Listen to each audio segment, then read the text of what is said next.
Hello, what's up, guys？ 这是你的好朋友 Josh， 好久不见，非常不好意思，这么久才出这一期的视频。去年年底工作太忙，加上一堆杂事，导致一直没有时间坐下来和大家做一个视频。但是呢，不管怎么样，我又回来了。今天的视频呢，我想给大家推荐几本我近期购入以及非常喜欢的摄影书籍们。那么我们事不宜迟，赶紧进入正题吧。其实我本人一直都有收藏摄影书籍这个爱好，因为我感觉看真正的书和在手机或者电脑上看电子照片，感觉是完全不一样的。这种纸质的能摸在手上的看得到的照片，是让我感觉非常舒服的，也能让我更加的投入到作品本身中去。那么第一本要讲的书呢，就是来自尤达任的 Chaos 混沌。Chaos 是尤达任的第一本书，我的这一本呢是特别版，就是在封面的后边有一张他亲手绘画的兔子。这个兔子的原型呢，也是来自这本书中的一张照片。一共有36本签名特别版，非常有幸能得到其中一本。达任呢，其实是我特别好的朋友，我们一起在美国读的摄影。当年在学校的时候，他就在做这一系列的作品了。这么一路走来，见证了许多混沌这一系列的演变与成长。直到今天，他终于出画册了，感觉就像看见别人家的孩子成长到考上大学一样。这些作品在后期中融入了许多制作工艺，例如高温冲洗、油宣、蓝晒、油蜡画等，达到画面的不确定性。用他自己的话来说，就是在长时间的磨合中，来渐渐控制住不确定性，以达到想要的效果。简而言之，就是控制住失控。如果有感兴趣想要购买这本《混沌》的话呢，请扫视频这边的二维码进入他的微店购买。海外的小伙伴可以去他的 Instagram 直接 DM 他，以获得购买的方式。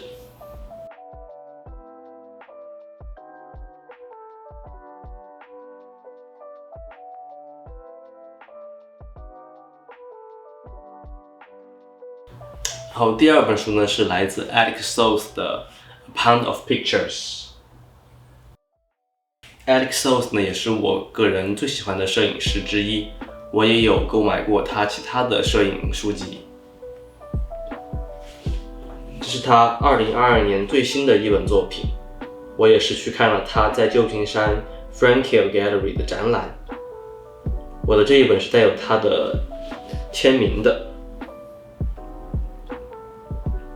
A Pound of Pictures 包含了 Alex Soth 从2018年至2021年拍摄的一系列照片，这一张张看似毫无联系的美国普通生活照片，各自诉说着他们自己的故事，组成了这一系列的作品。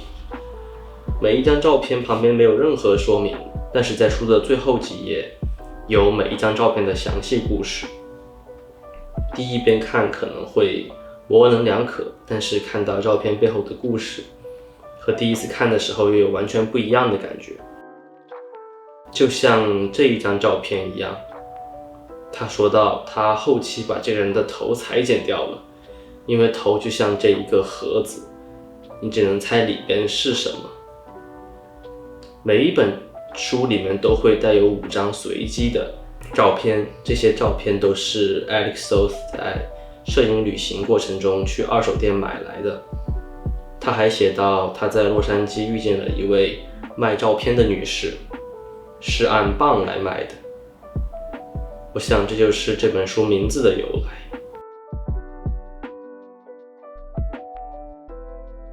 在书的最后一页， Alex Soth 写道，我希望这本书像蜂箱一样发出蜂鸣，但是最后重要的是那1汤勺6盎司的蜂蜜。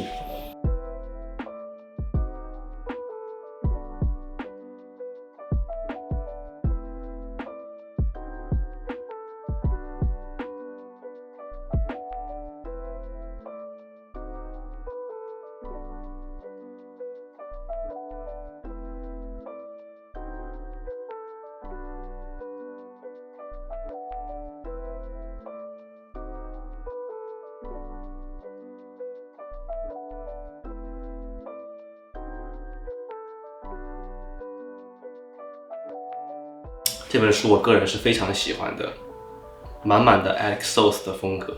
然后第3本书是来自 Stephen Shore 的 Steel Town。Stephen Shore 也是另一位我最喜欢的摄影师之一。在1970年，由于工业自动化、全球贸易化，导致美国的工业大城市工厂不需要这么多劳动力，大量的工人失去了工作。这本书就是在这样的背景下拍摄的。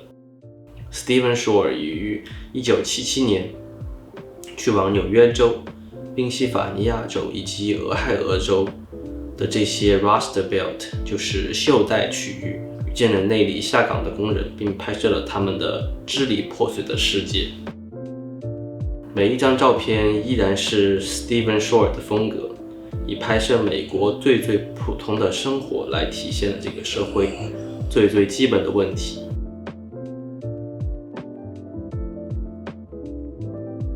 看完这本书之后，我仔细想了一想，这些40年前的照片是不是依然反映着美国当下社会的很多问题呢？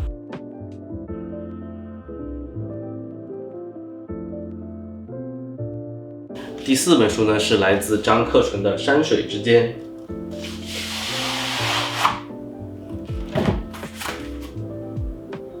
其实很早以前就想买这本书，但是由于种种原因没有买到，直到最近才买上了。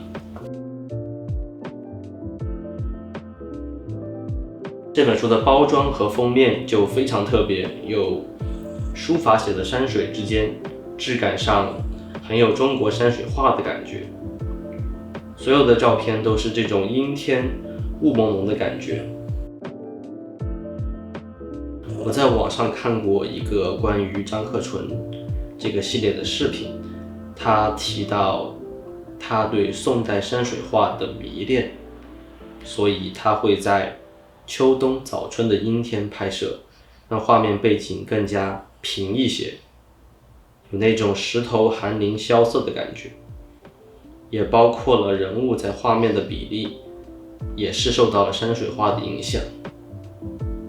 这是他做的第2个系列，与他第1本书《北流呱呱》不同的是，他在山水之中提到了置换这个概念，他与拍摄对象完成身份的置换，他自己进入到拍摄场景，让和他互换的那个人来按下快门，以达到身处其中的感觉，哪怕只是短暂的一瞬间。所以我们可以看到，在这本书很多照片中都有摄影师本人的出现。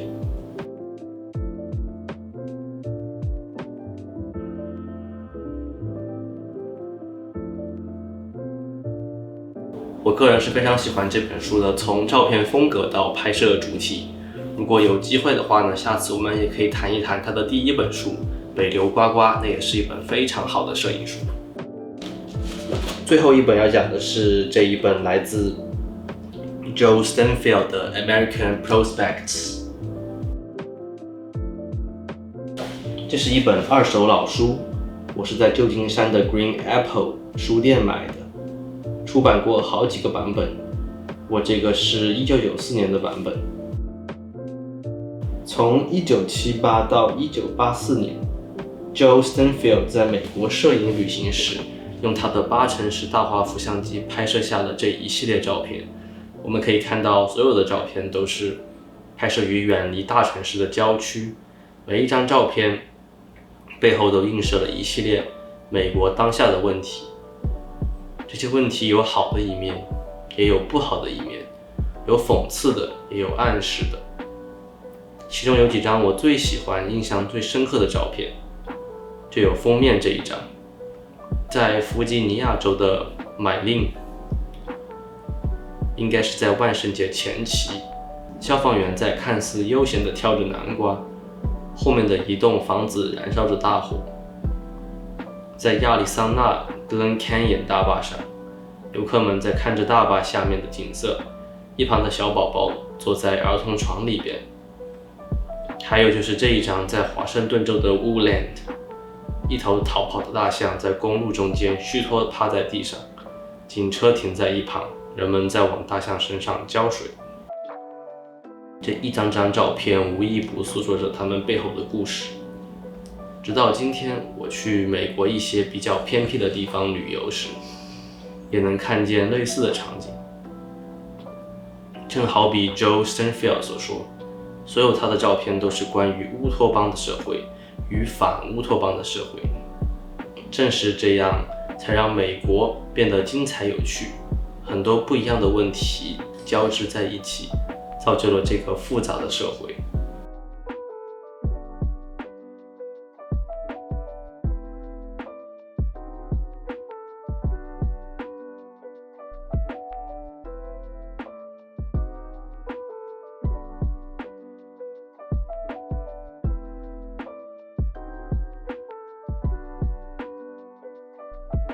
总而言之，这是一本非常好的摄影画册，在那个年代，直至今天都影响着非常多的摄影师，也包括我。今天就推荐这么5本我近期非常喜欢的画册，我会把它们的购买链接以及信息放在下方的信息栏里边。如果有想要购买或者有问题的小伙伴们呢，可以在下方留言或者私信我。如果大家喜欢这种推荐书籍的视频呢，以后可以定期做一期。那么就感谢大家听我一本正经的胡说八道，我们下次再见吧，拜拜 ，peace。